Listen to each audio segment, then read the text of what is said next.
श्री गोपाळ कृष्ण भगवान की जय। लीळा नंबर 135।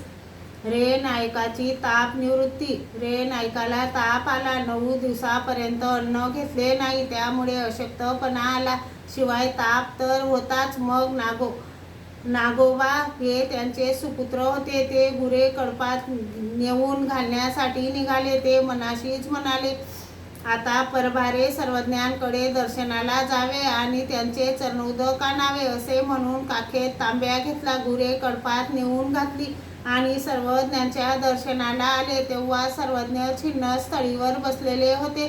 त्यांनी सर्वज्ञांना दंडोते घातले, श्रीचरणा लागले।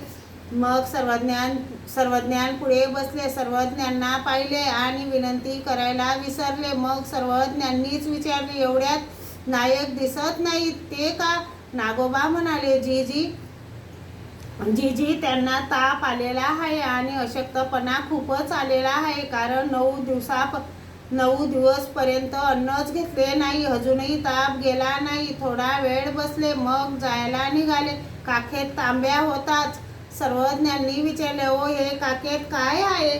जीजी हा तांब्या आहे, चरणोदकासाठी आणला होता, ते मी विनंती करायला विसरलो जी, तरी चरणोदक द्यावे जी। सर्वज्ञ म्हणाले, याच्याने काय होईल? नाही ही जी, याच्यानेच होईल। बैसा म्हणाल्या, तथा विनंती केली, बाबा द्यावे जी बापुड्याला।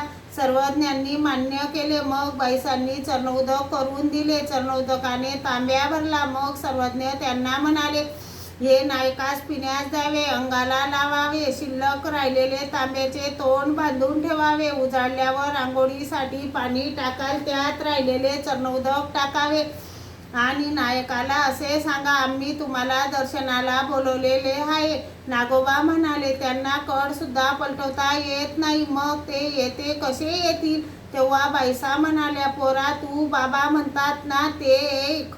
सर्वज्ञ म्हणाले, सांगितल्याप्रमाणे करा। मग ते निघाले। तेव्हा मागे रे नाईक ओरडायला लागले, नाग देव कुठे गेला? मला उबगला की काय? तेवढ्यात नागोबा आले। रे नाईक म्हणाले, काय रे बा, कुठे गेला होतास? काय रे मला उबगलास? ते म्हणाले, मी सर्वज्ञांच्या दर्शनाला गेलो होतो। कटकट आहे रे तुझी, मला विचारून गेला असताना मी तुला चरणोदक आणायला सांगितले असते ना। नागोबा म्हणाले, ते मी आणले आहे, तर माझ्या तापाबद्दल विचारले का?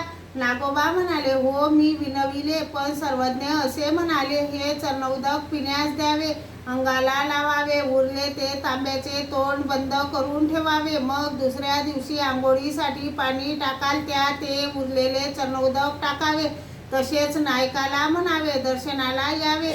मग तू सांगितले नाही का की मला कड सुद्धा पलटवता येत नाही म्हणून? मी सांगितले, पण सर्वज्ञ म्हणाले की आम्ही सांगतो तेवढे करा। मग नागोबांनी रे नायकाला चरणोदक पाजले, त्यामुळे शरीराच्या आतला ताप गेला, अंगाला लावले त्यामुळे बाहेरचा ताप गेला, आराम वाटला, उरले ते तोंड बांधून ठेवले। दुसऱ्या दिवशी आंघोळीसाठी पाणी टाकले, त्यात राहिलेले चरणोदक टाकले, त्यामुळे त्यांना एकदम बरे वाटायला लागले। श्री गोपाळ कृष्ण भगवान की जय।